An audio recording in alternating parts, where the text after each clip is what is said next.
Like this show and want to make your own? Let me tell you about Anchor. It's free, and they have creation tools that allow you to record and edit your podcast right from your phone or computer.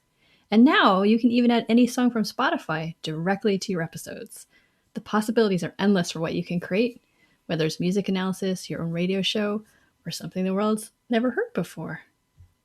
Anchor will distribute your podcast for you so it can be heard on Spotify, Apple Podcasts, and many more. And you can also make money from your podcast with no minimum listenership. It's everything you need to make a podcast in one place. So download the free Anchor app or go to anchor.fm to get started.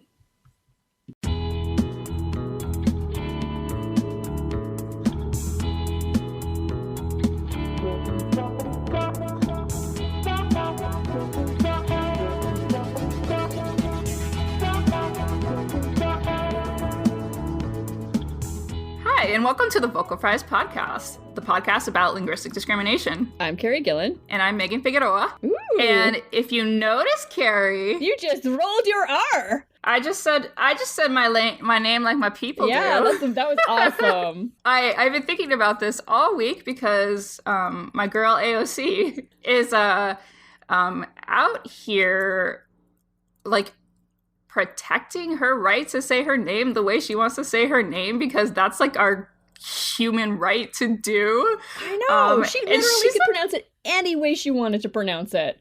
Yeah. Like, anyway.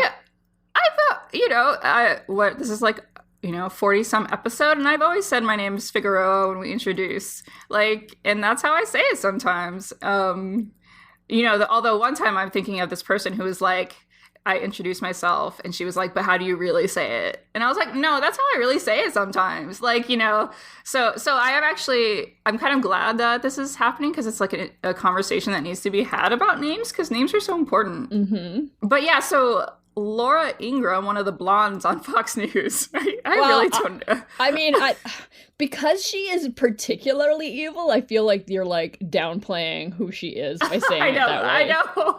But like, I always confuse her face with the other ones, because I only like hear what she says and don't watch her. Oh. So I don't know if anyone. But I kind of imagine like she kind of like, I confuse her with Nancy Grace.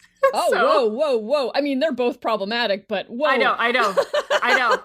She doesn't have that helmet hair that Nancy Grace has. And also, as far as I know, Nancy Grace has never done the Hitler salute. Oh, God. Laura Ingraham did a Hitler salute. Okay. You don't remember that from 2016? No, I know one of them did, but see, I'm conflating them all. Yeah. No, yeah, so that's my problem. Yeah. Yeah, no, you're right. She's really evil. Like, she's really. Yeah. But her thing was saying that that AOC is putting on an accent or the guest that she had on was a man who says she's doing that Latina thing. And he was like, he called her Anastasio Ocasio-Cortez. Which is multiply wrong. Yeah. No, for one thing, I mean, it could be anyone's name, but typically a male name. Yes, like, no, that's definitely got the masculine ending. Right. And then he was an asshole and used like an exaggerated pronunciation for his name, which was like Digenova. But it's, exaggerated Italian pronunciation for it to be an asshole. And like, if he wants to say he also has the right to say his name however he wants to, it's like, why are we being assholes about this? And I think a really good point though is that like her name is easy to say for English speakers. Yeah, all things considered, it's one of the easier Spanish names to pronounce. Right, like you don't even have to like roll that R, you can just say Cortez, and you're still like respecting it more than most people on Fox News are. Well, I mean, if that's the bar we're setting. I know, right? But like, I also, my last name is hard for some people to pronounce. So unless you're like being a like deliberate asshole, I'm okay if you can't roll your R's and, Yeah, I mean, not everybody can roll their R's, like if you don't learn it when you're a kid. Mm-hmm. And so, yeah, that's why I'm always like, when I say we should try to pronounce names as best we can, there are some sounds that are really difficult for whoever to say, right? Like, so for Right. example, for me, clicks are hard for me to produce in the middle of a word. So I don't know what I would do in that instance if someone had a click in their name. Like, I don't know what I would do. But like, Right. that's why I'm like, do the best that you can, because it's like you're probably not going to get it perfect, but try. At least try. Yes. Try, like, start from a place of respect. Yeah. That's where you gotta, because it really is harmful, hurtful when people don't make that effort. Like, that's your name. Yeah. Like, a name is sacred. So it's, no, I really love how she's handling it. Of course, clapping back on social media, as a millennial will, and as she's so good at. Yeah, she's very good at it.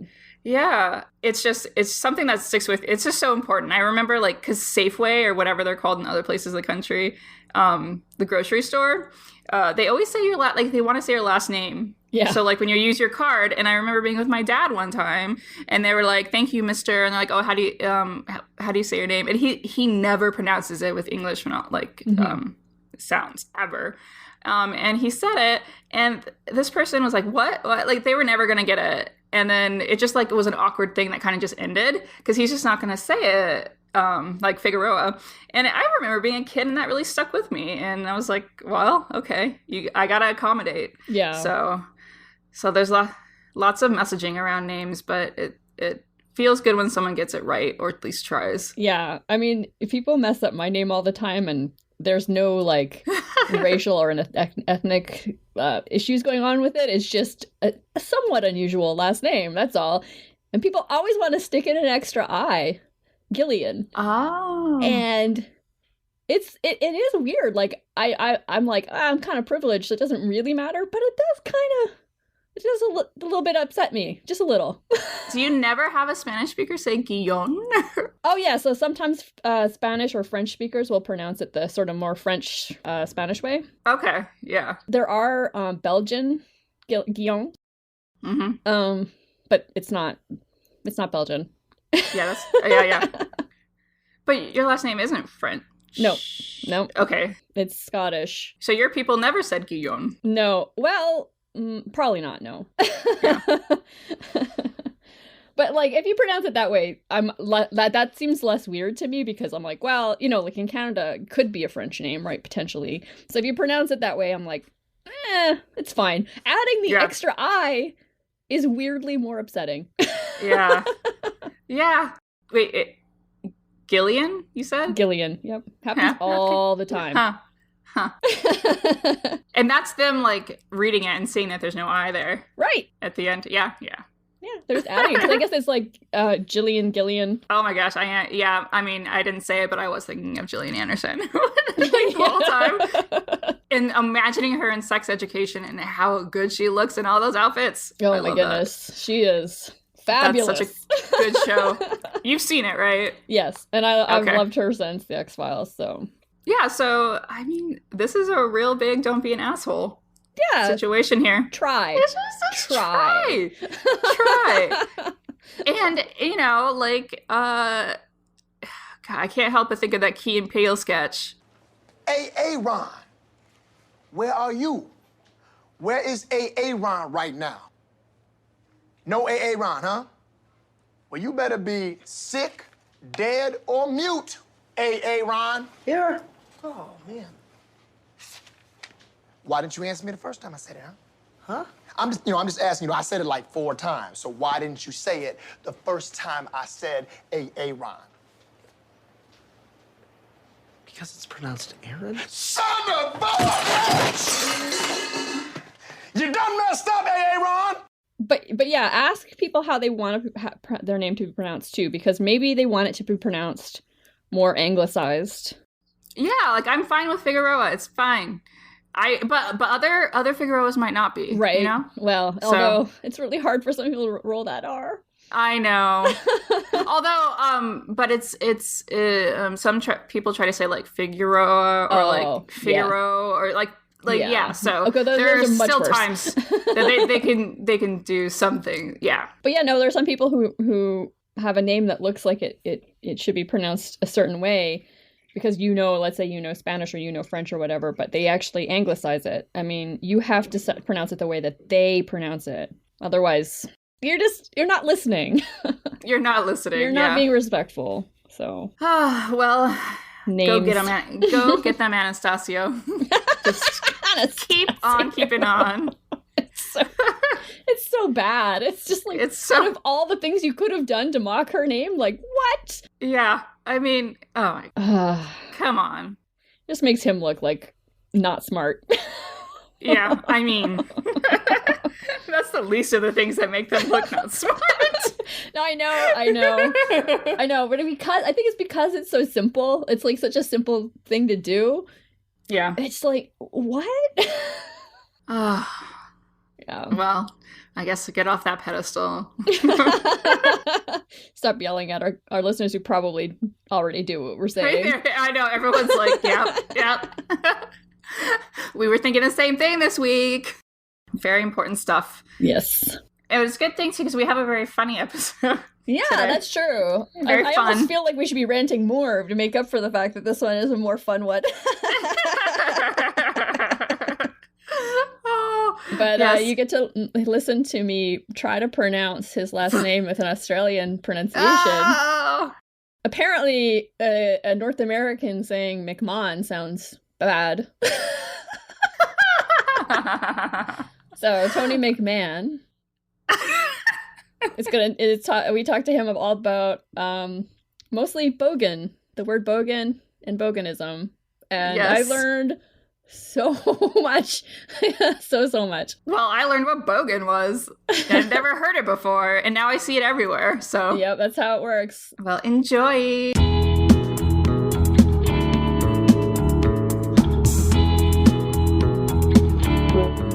Today our guest is Dr. Tony McMahon from RMIT University, who teaches creative writing and literature, but also in cinema studies. He's going to talk to us about all things Australia, including the word bogan. So welcome, Tony. Hi, thanks for having me. Thanks for coming on. I like how Carrie introduced your name like a question. Yes, yeah. Was that right? Did we get it Australian enough? Well, Americans always sound really weird when they try and say Australian things. Like, just as a little example for our Australian listeners, can I get each of you guys to just say the word g'day? G'day. G'day. Not bad, actually. Most Americans I've heard say good day. Like they'll say, oh, good day. Oh, well, but yeah. it's good. Uh-huh. Yes. It's like good day. Yeah. So I guess being linguists, you guys have got a bit of a leg up. Yes, but, we do. Yeah, not a bad effort. Look, you did sound ridiculous when you said McMahon, though. It's just say McMahon. That's how Americans roll with it. So yeah, just say that. All right, fair enough.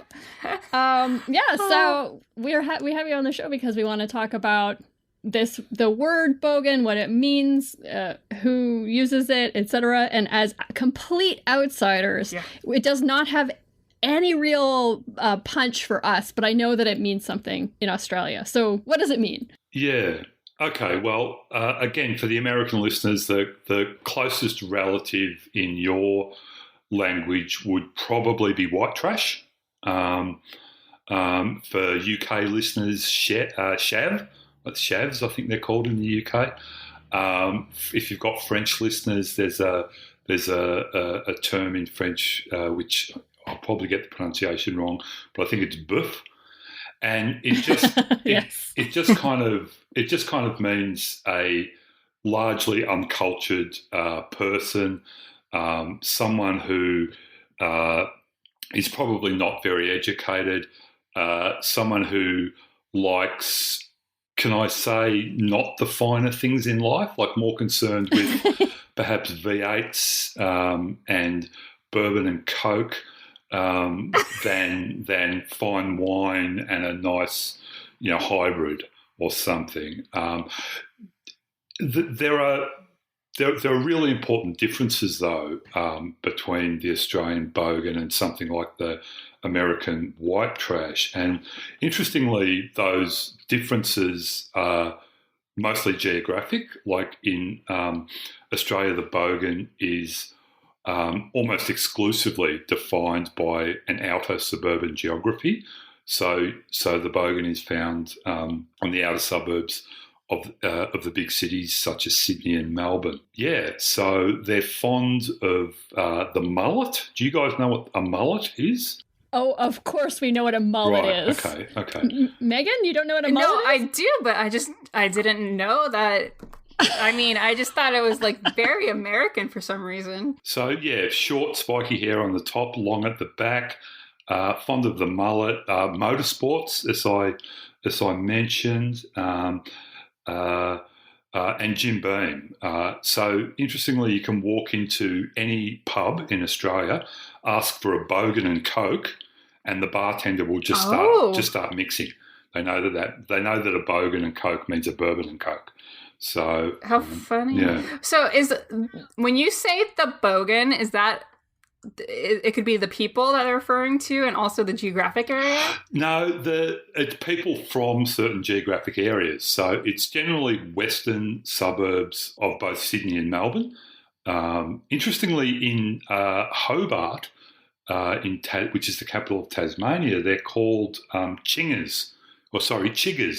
There's a suburb called Chigwell on the outer reaches of Hobart, I believe it is. Someone correct me if I'm wrong. But so yeah, they're referred to by the actual name of the suburb. So I think bogan is used widely now all over Australia, but the etymology of the word, although it's kind of it's unclear exactly how it came into use. One theory, one that I particularly like because it has to do with geography, is that when I was growing up, bogans used to be called Westies, right? They were people from the west of Melbourne and Sydney. And apparently there's a river, again, someone correct me if I'm wrong, apparently there's a river called the Bogan River that runs way outside of the western suburbs of Sydney and it kind of demarcates Sydney from a more rural version of New South Wales. And this theory says that there was a saying which was, you're such a Westie that you're even further west than the Bogan River. And that it then became, bogan. And so, yeah, people don't say Westie anymore, but they do say bogan. So yeah, I moved to the inner city when I was 17. I've lived most of my life in the inner city, but I grew up in the outer suburbs, and yeah, I'm still a bogan, even though I live in the inner city. I still consider myself a bogan, or at the very least, a recovering bogan. Perhaps a lapsed bogan or something. So what's it like being a bogan at a university? It's awesome. It's grouse. How much can I swear on this podcast, guys? As much as you really? want. As much as you want. Yeah. Yes. So yes. I can use any kind of terminology. Right. Okay. So I'll probably start doing that at some stage. So yeah, it's fucking grouse being a bogan at a university. It really is. Look, I live in Melbourne in the state of Victoria, which is the most progressive state in Australia. It may be different somewhere else. I don't know. But I always found that my voice, people at university were quite interested in what I had to say and the perspective that a recovering or a lapsed bogan brought to a lot of things.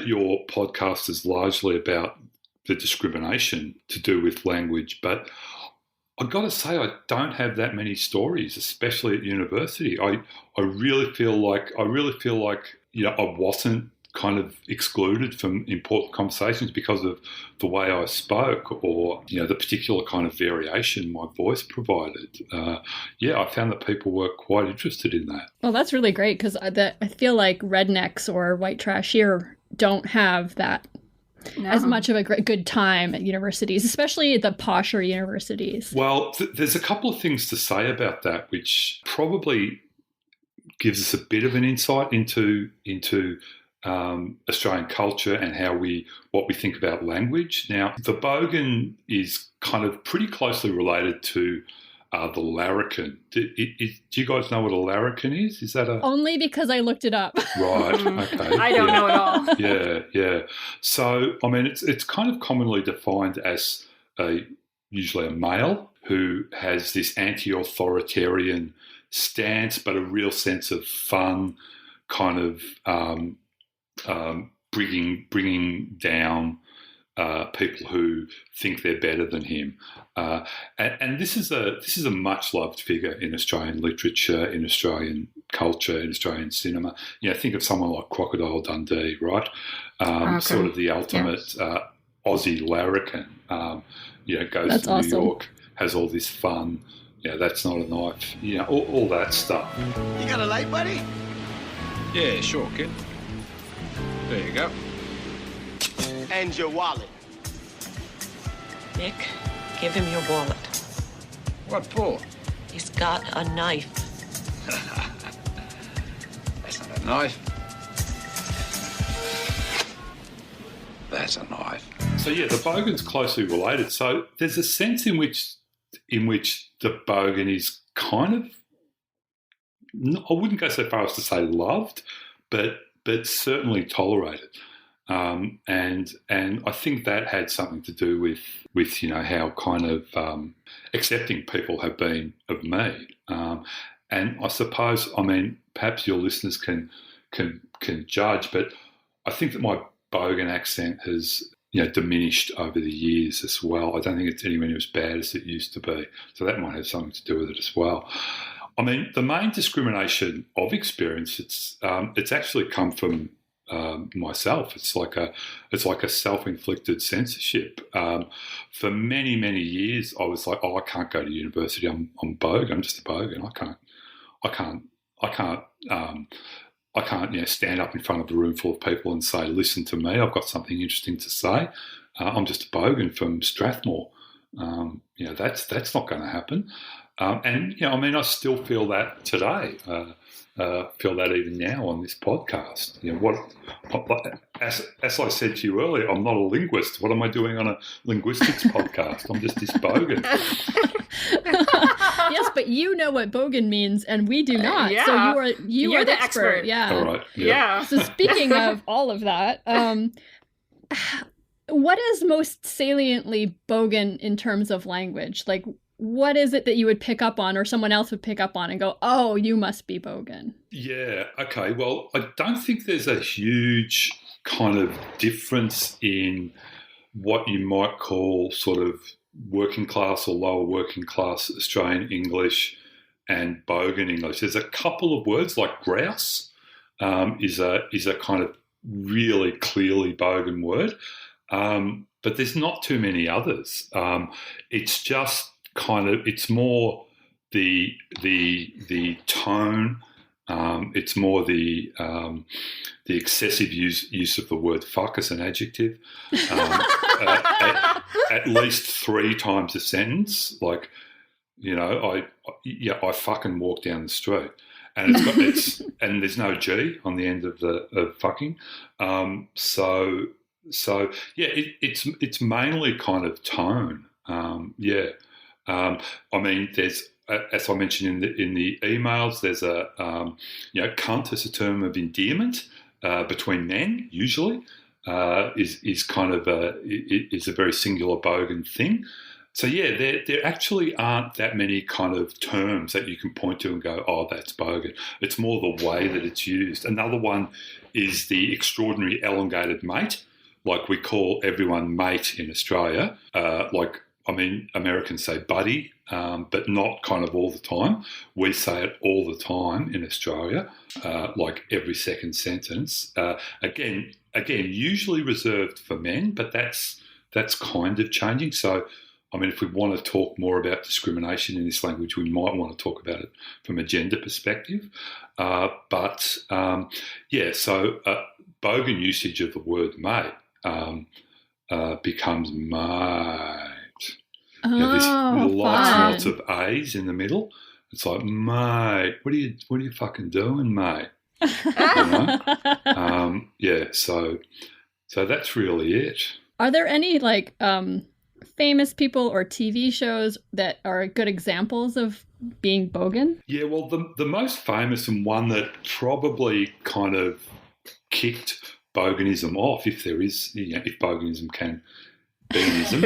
I suppose anything you're talking about can be an ism, can't it? But I can't remember what the show was called. There was some like 80s, mid to late 80s Australian television comedy show, like a sketch comedy show, and there was a character on it called Kylie Mole. My name's Kylie, and if you can think of the spackest holiday ever, well, that's what I'm having right now.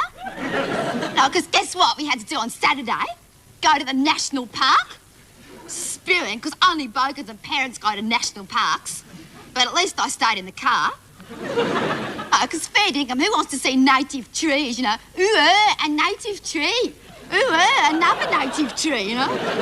I'll really have an organism over that.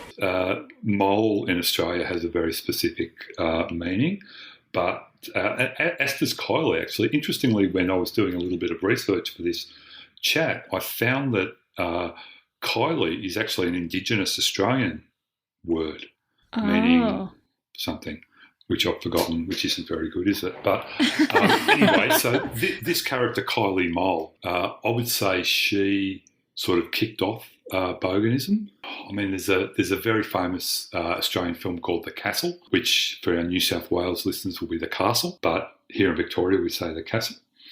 And that was kind of populated by largely bogan characters, one of whom was Eric Bana, who went on to big things in Hollywood.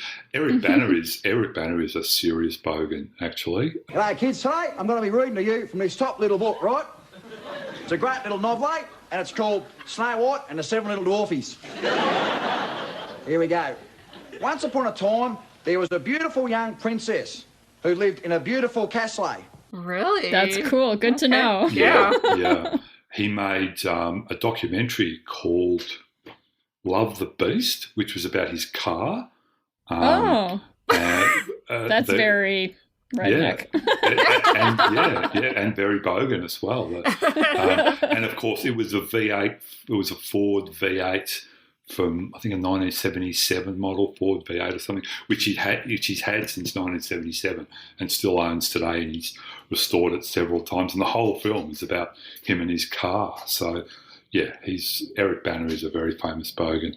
So you said that boganism kind of started off with a woman. What does it mean for a woman to speak in this way? Do you think that women might be discriminated against more for it? Because you've had good experiences. Would a woman have the same? That's a good question. I don't know. I mean, Australia's a very kind of racist, sexist place if you scrape just beneath the surface. But... yeah, they're still white women. So that's one thing, I guess. Look, I'd only be speculating, but yeah, I feel like it probably would. There probably would be more discrimination for a bogan woman than a bogan man.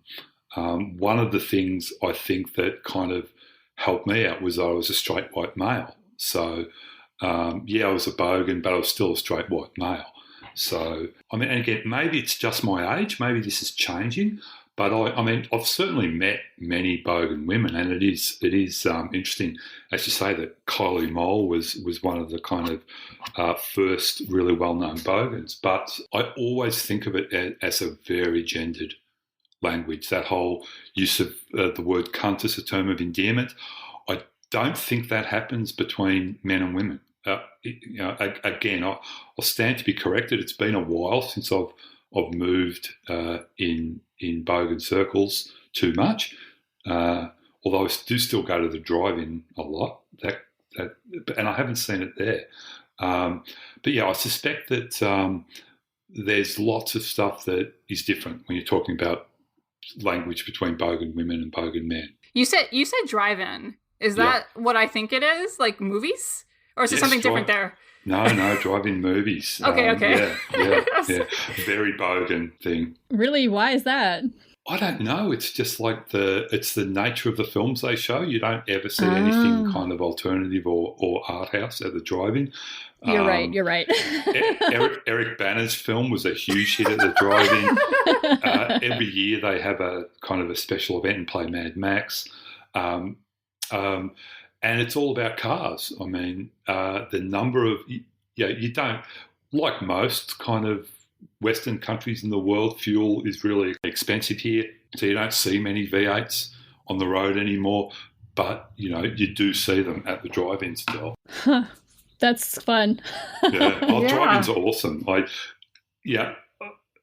Recovering bogan, lapsed bogan, both of those don't really do my situation justice because there's still several things about being a bogan that I adore, and one of them is the drive-in movies. I'm a third-generation drive-in moviegoer. My dad used to take me when I was a kid. I took my daughters when they were kids, and when they were little, they used to say, "Oh, Daddy, when we grow up and get a car, we'll take you to the drive-in." And sure enough, my oldest daughter, when she turned 18, the week she got her car, rang me up and said, "When are we having the drive-ins?" So, third generation. Yeah. Yeah, I love it. Yeah, it's awesome. Have you got many in Arizona? No. There are a couple, but there's not very many because it's very hot here in the summer. Yeah. And they're not as, like, when I was a kid, I grew up in Canada, but when I was a kid, we went to the drive-in for sure. But I can't think of a single drive-in in the part of Canada I'm from anymore. They're disappearing for sure. Huh. Yeah, I've been to America twice in the last 3 years, and both times I've gone to maybe 3 drive-ins each time. Wow. So there's like 300 of them in America still. Yeah. Well. Well, you've been to more than I have because I've been to 0 in the United States, only in Canada. And I've been to 0. So you already brought up a bunch of these other terms that I was going to ask you about, like chigger, and Westie. But what about yabo? That's a word I've definitely heard in lots of Australian shows, but I don't know what it means really. Yabo? Yeah. Yabo. Yeah, yabo. Yep. Isn't that boobs? Yabos? What? No! Have you not heard that? What am I thinking of? I don't know. I've never heard that. And now for the rest of my life, that's what I'm going to be thinking of when I say yabo. So thanks, Megan. Yeah. But look, yabo is a term very similar to bogan. Another one is ochre, which just, ochre, I think, again, not being a linguist, but I believe that ochre is more someone who has a very broad Australian accent. Yobbo is more about how somebody acts, like they act like a yobbo, like, kind of drinking beer and watching football. And so they're all kind of related to bogan, but they're all kind of slightly different, yeah. So what was someone from like the inner city of Melbourne, right? That's a big city. What might a stereotypical person that grew up there think of bogan speech? Or boganism generally. Yeah. Look, again, I'm kind of, well, my daughters grew up in the inner city, so I can kind of speak for them a little bit, although I must make sure never to tell them about this podcast because they'd be really mad at me. But I dare say there'd be a slight kind of repulsion, but only very slight, like not kind of to the point where that person would necessarily be excluded from a conversation or any kind of social niceties that happen to be happening. There's definitely a kind of othering of the bogan, but I said before that Australia was a really racist, sexist country if you scratch the surface, and it is. Especially if you're like an Indigenous Australian, that's a whole kind of can of worms that possibly doesn't need going into on a podcast about linguistics. I don't know, but although there are a lot of Indigenous languages, there's like 300 Indigenous languages in Australia, which is pretty interesting. But yeah, so the racism thing, the kind of exclusion of people, the othering of people. If you're straight, white, and male, like most bogans are, or even if you're straight, white, and female, that othering only goes kind of so far. So it's almost like this very gentle discrimination if you're straight and white, you know. So yeah, but yeah, it's definitely there. There's definitely a demarcation. So we've been like throwing around the word bogan. Is it okay for us to use it? We're like total outsiders. Yeah, I was just like using it like it's nobody else's business. I was just, yeah, now I feel bad. Think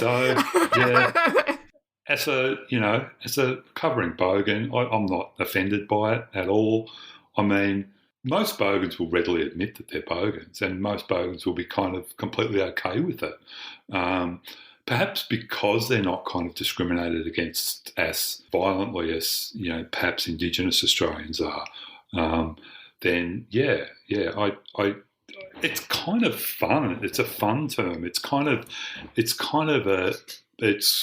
used with a sense of larrikinism, if you like, a sense of having fun at somebody else's expense, kind of just slightly. You know what I mean? Right. Mm. So I got a description of bogan from some website or other. Okay. Basically, redneck, uncultured person, which is basically what you've been saying. But according to the Australian show Bogan Hunters, what?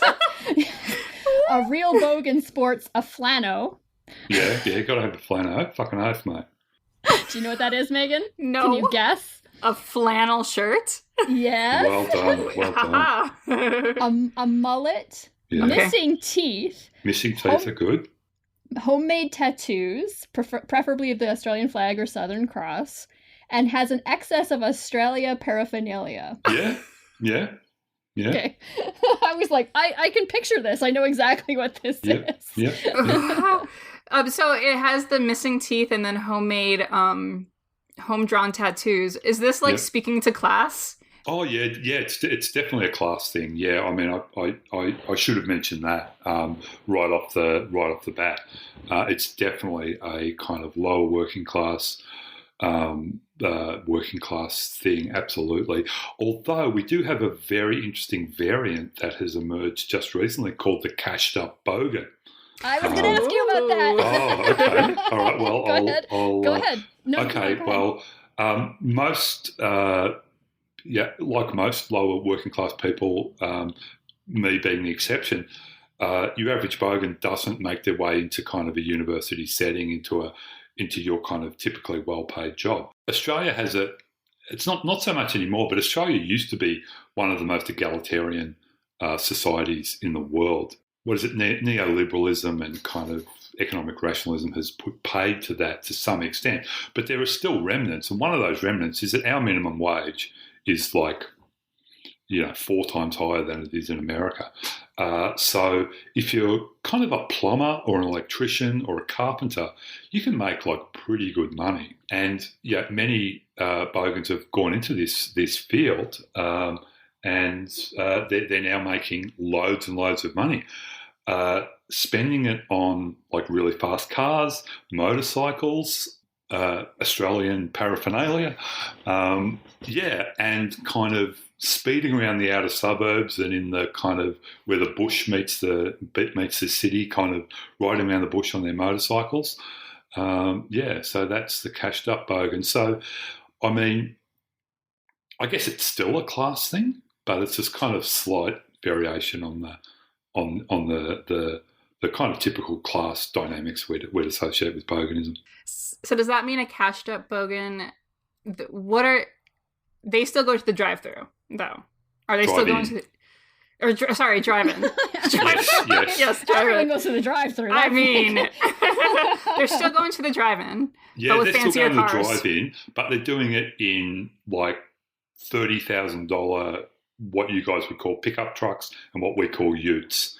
You know, they're going there in $30,000 utes with 2 brand new KTM 450s on the tray. You know, motorcycles they are. Thank you. I'm like, I don't know. Yeah, but, both worth $10,000 each. So, yeah. They're a lot shinier than us, kind of really lower working class bogans. Right. Although I shouldn't say that because I have a KTM 450 as well. So, yeah. But I do have a 1999 model Toyota Hiace van, so not the typical bogan car. I wonder if, because this has been kind of a for my background as a Chicana, Mexican American. Cars are big cultural things. So there are places where people go to show off their cars and everyone's just, around looking at cars. Does the drive-in then become kind of I'm going for a movie too, but we're also going to show off our car? Oh, totally. Yeah, absolutely. In fact, there's 3 drive-ins in Melbourne, or one of them's kind of, I guess it's in Melbourne, but it's a long way out. So there's 3 drive-ins in Melbourne. One of them has, every year has a combination, what they call a show and shine, and then they show an old movie, which got cars in it, like American Graffiti or Back to the Future or Mad Max or something. It's kind of codified by that event, but yeah, it happens throughout the whole year. What else should we talk about when it comes to boganism or Australia? Is there anything that we're missing from this conversation? Perhaps, given that bogans kind of use, that mostly, Australian English, they don't really have their own version of the language. That may happen one day, but not yet. Do you want to talk a little bit about just Australian English in general? Sure. So my kind of take on it is that it's this really weird mix of UK English, Irish English, because there's a lot of Irish immigrants came to Australia. Well, no, sorry, Irish convicts, I should say, yes. came to Australia. And that's certainly where my lineage is. I'm Irish convict lineage, and it definitely shows. There's recently some American thrown in. Obviously we get all the American TV shows, watch all the American movies. American hegemony being what it is. We no offense, guys, but no, please. Yeah, I mean, we obviously take on a lot of that, but there's also Indigenous Australian terminology thrown in. I guess that one of the kind of defining characteristics of Australian English for me, especially kind of lower working class Australian English, is the excessive use of rhyming slang. An English, a kind of a London invention, rhyming slang, like Cockney, I believe, but brought out here and kind of put into this pot and mixed in with all these kind of Irish and Scottish and and then later on Italian and Greek immigrants to become this kind of entity with. Within itself, and just kind of taken to the next level. I mean, Australians use rhyming slang a lot. It's a really interesting form of slang, I think, because again, not being a linguist, I'm really interested that it's kind of like this code that if you guys came and visited me, you wouldn't have a clue what I was talking about. But I can walk down the street and speak to someone and say, how are you, China? And they'll know exactly what that means. It's like mate. Yeah, mate. China plate, mate. Yeah. Oh wow! What? Yeah. Yeah. Some of them I know of, but there's many that I don't. Yeah, ham and eggs for legs, boat race for face, Al Capone for phone. Yeah, it's pretty interesting. And I mentioned earlier the Indigenous Australian languages. There's over 300 of them. Many Indigenous words have made their way into really wide usage among non-Indigenous Australians like me. It's mainly kind of place names. There's a suburb in Melbourne called Maribyrnong, but if you read it, it's Maribyrr. Hang on. Maribynong. And so if you see it written and try and read it as a non-Australian, you're just never going to be able to do it properly, Maribyrnong. Billabong, dingo, and as I said earlier, apparently the word Kylie. I'm really interested in the term no worries as well, because for me, interestingly, and you guys correct me if I'm wrong here, but I feel like it's an Australian term that has actually made its way into American usage. Yep. So it has, yeah. No worries? Yeah. Yeah. Really? You don't use it at all? No, I do, but I mean, I'm an American, so I assume we have created everything. No, this is definitely from Australia. Wow. Definitely. Okay. Yeah. And we also have a variant, which I'm hoping, with the help of this podcast, might make its way into American usage too. And the variant is no wuckers. Oh. Right? I don't think I've heard that. It's short for no wucking furries, which is stay with me. So no wucking furries is like a cleaning up of no fucking worries, right? Yeah. So people would say no fucking worries all the time, but it became kind of you couldn't say that in front of, I don't know, your grandmother or your grandfather or women. Perhaps there's a whole thing about swearing in front of women in Australia, which is really kind of interesting from a gender perspective. So it was cleaned up to no wucking furries, and then abbreviated, like we love abbreviating things in Australia, to no wuckers. So that's amazing. Yeah, I'm hoping that gets used in the next Tom Cruise movie. You heard it here first. Yes. That's right. Yeah, there's a lot of, like you say, a lot of shortening in Australia. Like there's some in other varieties, but I swear Australia takes it to a whole new level. Oh, like, yeah. I don't even know. Is this how you say it? Rego? Rego, yep. As in car registration? Yep. I've never heard that before. Yeah. Yep, that's really common. Yep. Yeah, I wouldn't even. I would actually feel like I was being a wanker, another Australian term, if I said registration. Oh, interesting. I just always say rego. And look, I could be wrong, but I dare say that that's a kind of lower working class Australian term that's probably made its way into almost exclusive usage by pretty much everyone. The only person who wouldn't say rego would be a very, very kind of what we might call up themselves person. But yeah, it's everything. Names as well. If you guys ever come to Australia, it's like Kaz and Meg. Oh, that's it. That's like, yeah. I know a lot of people named Megan hate being called Meg. That would just be too bad, really, if you came to Australia, because literally everybody would call you Meg. You might get Megs, but it would probably be Meg.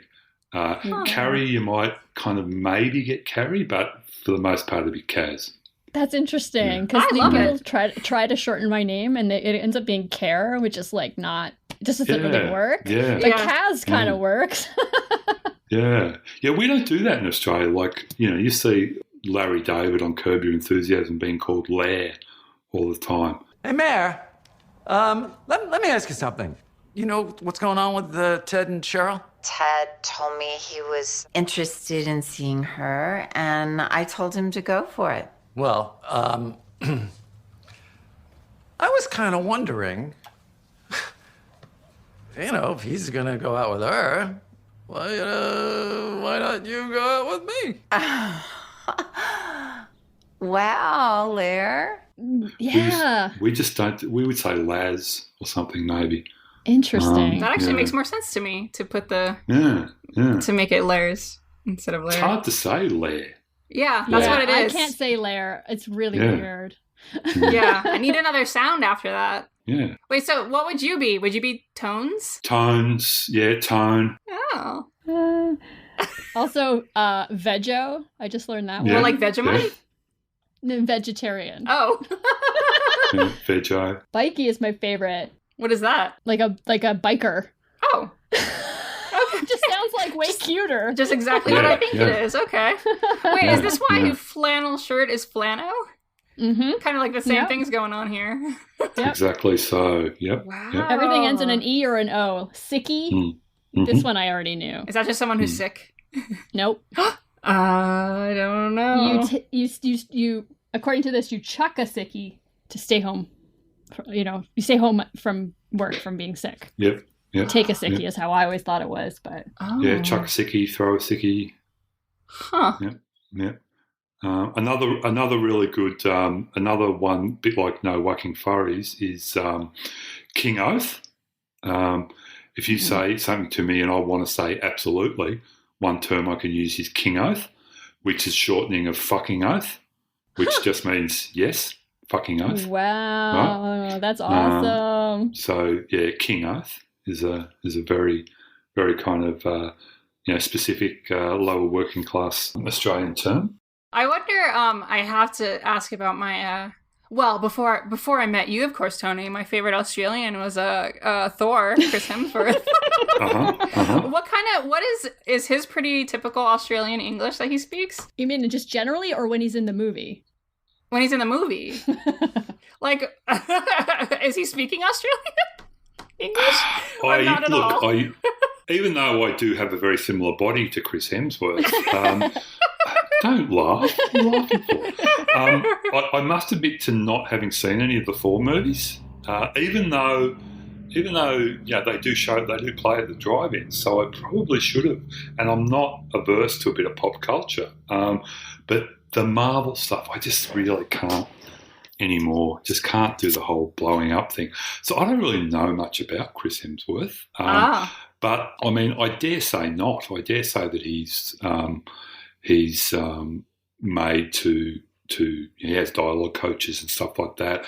And for a product like a Marvel movie, they're Marvel movies, right? Thor? Yeah.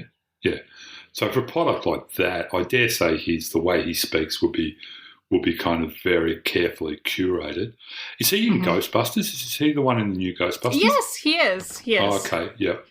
He's Kevin, that's right. dummy. Yeah. So I feel like he was speaking like a pretty authentic version of Australian Ghostbusters, but with like some of the edges taken off, if you know what I mean. Yeah. And that would be for our consumption, I'm guessing, for like American consumption. I would think so, yeah. I mean, it's not as bad as, the first Mad Max movie was like dubbed when it was shown in America in 1979. Yes. So, and I believe some sections of Crocodile Dundee were also dubbed. Really? When they were shown. Oh, wow. I'm not surprised, actually. Yeah. I didn't know.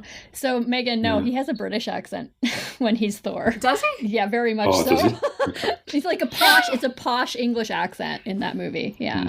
He's like a god. He's supposed to be like as posh as you get. There's no way they would let him have an Australian accent in that. The hallways were dripping with blood and gore. And then I removed the villain's head from his body. His guts flew everywhere. And of course, I ate his eyeballs so he could never find his way back to the halls of Valhalla. Which is the British, apparently, is the most posh that you can get. Well, well, within British, like the English of the Queen, he doesn't have that. Of course. He doesn't have the Queen's English, but, it's more posh. We have that in Australia too. There's a thing, not so much when I was at school, but perhaps a few years earlier when you were taught to speak the Queen's English. You were taught to speak like an English person in Australia. And certainly, going back to the discrimination thing, all the newsreaders on television, anyone who hosted a TV show on Australian television, they all spoke in basically a British accent. Similar thing in Canada too until about the 50s. There was this dialect called Canadian Dainty that was kind of like a mid-Atlantic dialect. Yeah. Huh. Christopher Plummer, that's his accent. No. I'm told that a long time ago you were quite good. Well, that was a very, very, very long time ago. I remember, Father. Play us something we know, please. Okay, but it's not called that anymore. Well, it's called that, but nobody has it except for like him. Oh, okay. Well, apparently I can't tell what English accents. I just can't differentiate. Yeah, there's. I got that a lot when I was in America. Like especially when I got out because I drove from LA to Normal, which is just south of Chicago, for this Wallace conference, and so I went through Utah and Colorado and Wyoming and Iowa. So I was in all these kind of out of the way places, and I'd find that the further away I got from the big cities, people just couldn't understand me. They couldn't understand my accent, and for anyone who did thought I was like English or Canadian or South African. Canadian. I know. South African I can understand, but not Canadian. Right. Yeah, I got asked if I was Canadian. Yeah, several times. Yeah. Wow. Mm. Wow. Okay. Americans just need to be exposed to more accents. They need to listen to your podcast more. Yes. Is what needs to happen. Yeah.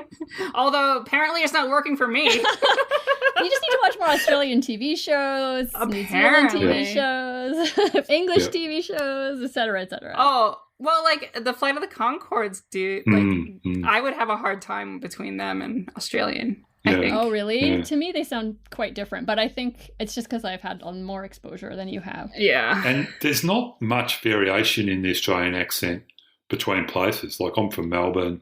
If you had someone from Sydney on the show or someone from Brisbane or Perth, you wouldn't actually notice that much difference in their accent. And that's pretty extraordinary when you think of the distances involved. Like Melbourne to Perth, it's probably the equivalent roughly of LA to New York. What? Yeah. Wow. And there's no difference, really. Yeah, I mean, no discernible difference. Yeah. There's some really slight differences and some slight differences in usage mainly between Melbourne and Sydney, actually. But sort of, which are a lot closer.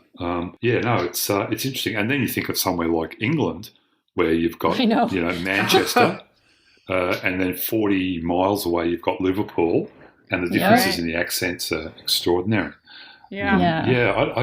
I mean, I have no clue what that's about. I think it's immigration patterns because it's kind of similar in North America. It's not quite as extreme. So Canada has like a few regional dialects, but the big difference is urban, rural. That's really the big difference, at least for the white population. Yeah. And in the United States, there's definitely regional differences, but not as extreme as the UK. Yeah. And I think it's just because of the way we immigrated. There's a little bit more homogeny in each area. Yeah. And probably the same thing could be said for Australia, I guess.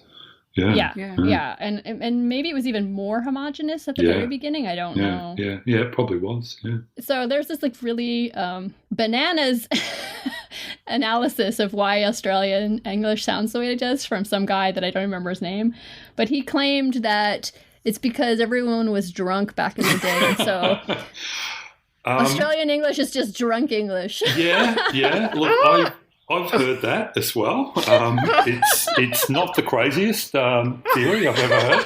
To be honest, Australians do like to drink a lot. I'm not a drinker myself, but I have been, and it is a big part of the culture here. I mean, I suppose lots of places like to drink a lot. Yeah, I mean, it definitely has no. What do you call it? Monopoly on that. And it was kind of similar in the United States when it was first colonized by the English. There was a lot of drinking going on, so that's not it. But I mean, interestingly, it's kind of up until very, very recently, it's never really been seen as a bad thing in Australia. It's actually been kind of, people have been proud of it, and another kind of, I mean, I haven't done this, but I assume that if you Google a photo of, if you type bogan into Google Images, you'll get a photo of someone in what we call a wife beater, which is the singlet, missing a couple of front teeth, a mullet, and holding probably a can of booze of some kind. Yeah, so that's exactly what just happened. Right. Okay. Yep. So it's definitely kind of part of the culture here in ways that I don't think it is in a lot of other places. But whether we actually kind of drink more than other people, I'm not so sure. I don't think, I mean, maybe slightly more, but I don't think it's that much. Not enough to make your accent be different. Yeah. Oh my gosh. Sorry, I just Googled bogan and I'm seeing the flannel and the mullet happening. You'll fit in here perfectly now, Megan. You can say flannel.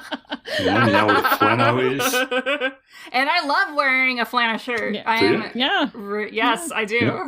Yeah. She does. She wears them a lot. I do. So I was going to ask this earlier, and I thought, maybe I'm wrong.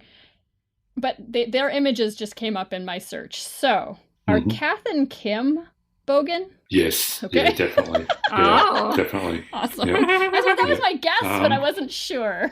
Yeah.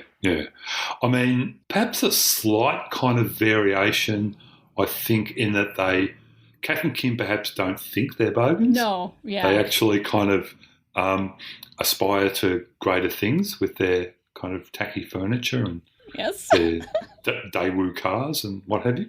But, yeah, no, they definitely are. Definitely are. Kimmy, look at me, please. Look at me. Now I've got one word to say to you, Kim. Go back to Brett Tootsweet, get real. You'll never do any better.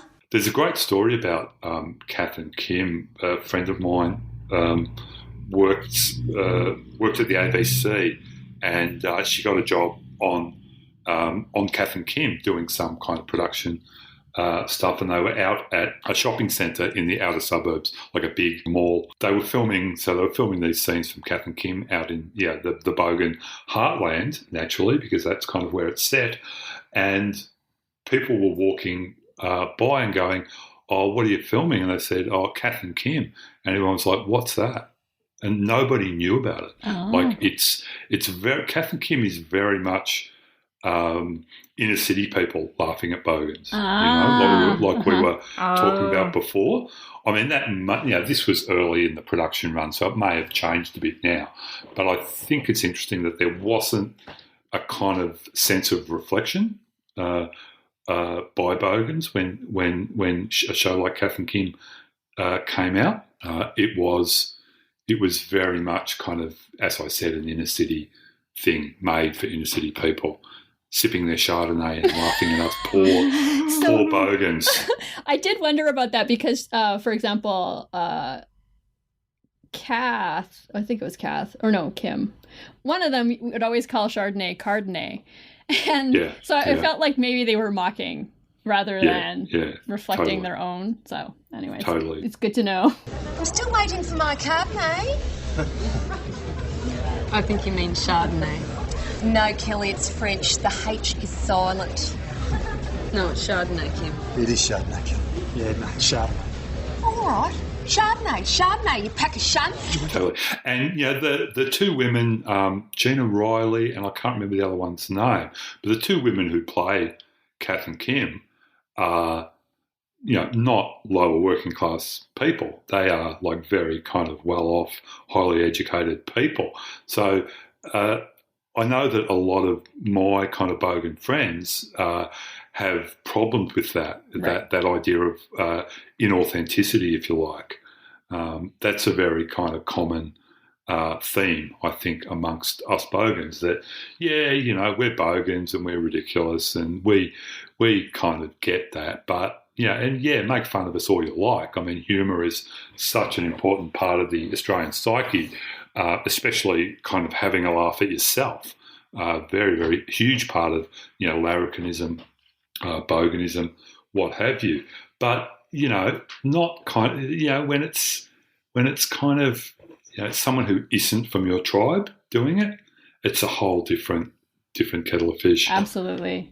Yeah. And of course they made like an American version of Kath and Kim, right? With American actors set in America? I think they were going to, but if they did, it didn't make any kind of splash. No, I'm pretty sure they did. It failed pretty badly. Yeah. But it will be interesting to see how that kind of boganism was characterised for an American audience. Were they kind of just made out to be white trash? So what do? I'm a trophy wife. But anyway, it does exist. They did at least make a promo for it. Well, I learned something today for sure. And now I feel like I'm going out into the world more knowledgeable. Definitely. I mean, that's literally more true. bogan, anyway. More bogan. All right. Well, is there anything, like one last message you'd like to leave our listeners? Going back to the thing of the lack of discrimination I've experienced in being a bogan in academia, I think it's probably important to acknowledge the Australian notion of what we call the fair go. This idea that anybody, regardless of their background, should be able to kind of be heard.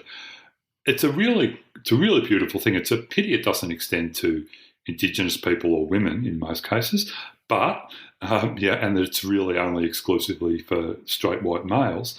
But it is nonetheless a beautiful thing. It's kind of like the American idea of freedom, When I was there, I noticed kind of how seriously people take this notion of freedom. And you've got kind of a history of slavery as a sort of counter narrative to that problematizes that. And here in Australia, we've got a history of almost genocide of Indigenous people that really problematizes the idea of the fair go. But it's something that I think needs to be continually kind of reaffirmed and thought about. And it does exist, and it is a really kind of noble idea. If we could just extend it to, we've extended it to a bogan like me, and if I can teach in a university in, Melbourne, then surely like anybody can. So I just think that's kind of really important to continue to think about. Yeah, that's really cool. Yeah, I love Thank it. you. Cool. No worries. How would you say "don't be an asshole"? What is your most bogan way of saying it? Yeah. Okay. I'm really glad you asked this because I did want to say this. Okay. All right. Here we go. Mate, don't come the fucking raw prawn with me. All right.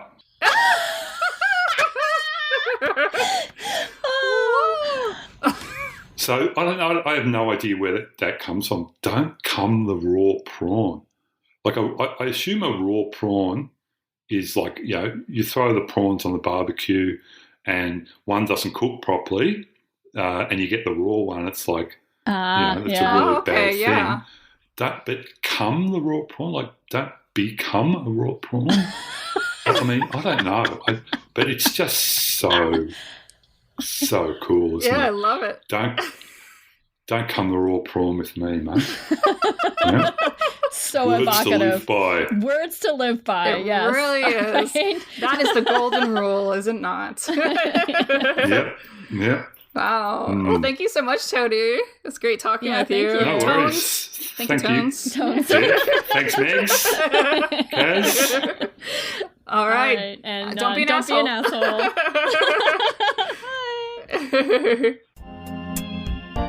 The Vocal Fries podcast is produced by me, Carrie Gillen, for Halftone Audio. Theme music by Nick Granum. You can find us on Tumblr, Twitter, Facebook, and Instagram at VocalFriesPod. You can email us at vocalfriespod@gmail.com, and our website is vocalfriespod.com.